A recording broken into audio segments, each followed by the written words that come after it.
Continuous morning. এ দেখো মেয়ের lunch box prepare করছি। আজকে মেয়েকে চিকেন স্যান্ডউইচ দিয়ে দেবো, তাই চিকেন শ্রেড করে রেখেছি। এইমাত্র চিকেন সেদ্ধ করে চিকেন শ্রেড করেছি। একটা এগ বয়েলও আছে, সেটাও দিয়ে দেবো এর মধ্যে। তার সাথে এই যে একটা চিজ, কারণ মেয়ে চিজ খেতে চাইছে না, তো একটা চিজ এমনি এইটা স্লাইস চিজ, এটাকে পিস পিস করে এর মধ্যে দিয়ে দেবো।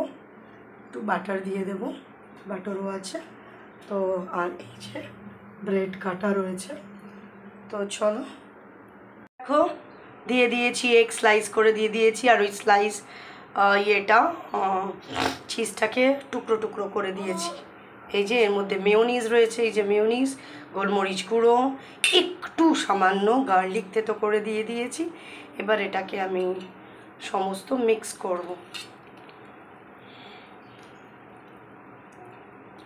গোলমরিচ গুঁড়োও আছে এখানে, তো চলো দেখো পাউরুটির মধ্যে এক এক করে আমি বাটার লাগিয়ে নিলাম।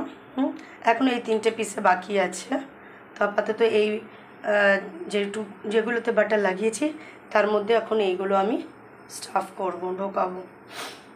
চলো আজকে মেখে ম্যাগি দেবো খেতে, কারণ দুধ প্রচণ্ড গ্যাস হয়ে যাচ্ছে ওর, তো আজকে আমি দুধ দিলাম না, তো ম্যাগি বানাচ্ছি।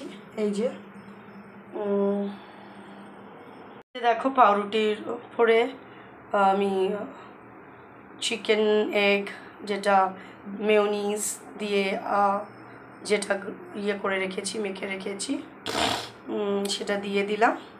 এবার এই যে আর একটা পাউরুটি এটার সাথে চিপকে দিলাম।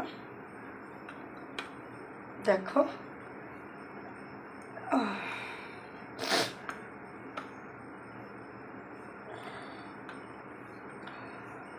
এরকম করে আমি প্রত্যেকটা করব।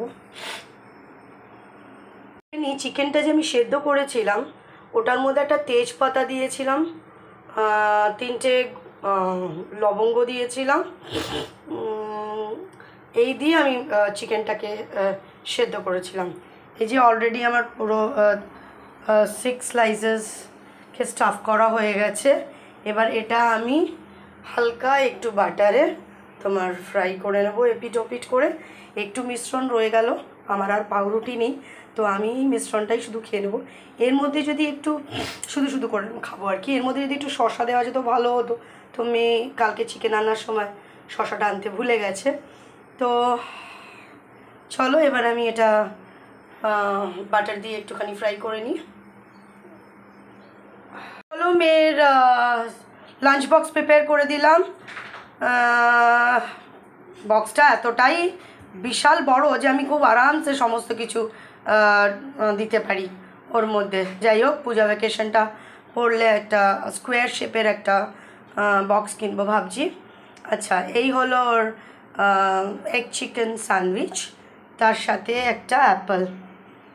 এই হলো লাঞ্চ বক্স। আর এখন খেয়ে যাবে হলো ম্যাগি, কারণ দুধ ওটস খেয়ে রোজ ওর দুধ আর সুজি এগুলো সহ্য হচ্ছে না, কারণ দুধ সুজি দুটোই গ্যাসের একটা বিশাল মানে বিরাট গ্যাস হওয়ার। এনিওয়েজ, তো তাই জন্য আজকে ম্যাগি। আর এই যে একটা আমন্ড ছাড়িয়েছি, আর ইচ্ছা করলো আমার নখ খুব ব্যথা করছে, তো 4টে আমন্ড, 2টো পিস্তাশিও, আর তার সাথে প্রোটিন পাউডার, এটা হলো খেয়ে যাবে। চলো।